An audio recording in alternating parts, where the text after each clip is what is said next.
Everyone talking about Hexensalbe by Stora Skuggan, released in 2023. The notes in this are wormwood, salty licorice, tuberose, rosemary, angelica, belladonna, black hemlock, lichen, and patchouli. So as the product page describes about the history of the inspiration for this, the title was something that was also known as a witch's flying ointment that was like this hallucinogenic salve used in witchcraft in the Middle Ages. It was a mixture of like super poisonous ingredients, but there was like an exact formula that if you use them just right, made it not poisonous. But several occultist scholars have died trying to recreate it, but apparently some people really did take it and didn't die back in the day. Early homeopathy or whatever.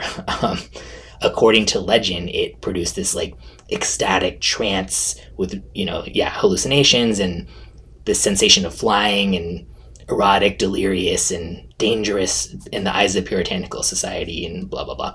As for the smell, it really does smell like a mix of the notes list, which is certainly not always, or I would say even necessarily usually the case for fragrance. Really smells like this bitter, dark green, aromatic, herbal plants in nature vibe with some tuberose poking through, but it is not an overwhelming amount of tuberose. And the licorice here goes salty rather than sweet, so it's not like super candy-ish licorice or anything like that.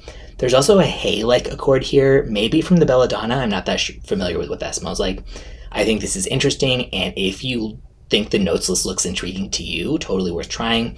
On the other hand, if you look at this notes list or hear it and think like, ugh, I don't like any of those, I don't want to, I wouldn't go out of the way to try it because it really does smell like a combination of those. It's not, I don't like most things in the notes list, and I'm so glad I sampled it just for interesting purposes. But if I was really like focusing on a budget of like, I'm only going to try if I wasn't doing reviews of stuff and like, I'm just going to try things that I think are really going to be full bottle worthy for me, then I would tell somebody like me in that situation, like, no, don't try it. But yeah, very interesting to sample if you're the type who just like need to just try interesting things. It does use, obviously a lot of bitter green notes, but it is not over the top sharp as far as those notes go. So I will say that. Unisex leaning masculine, 168 for a 30 milliliter, moderate to good longevity and projection. And I'll link in the description where you can check it out.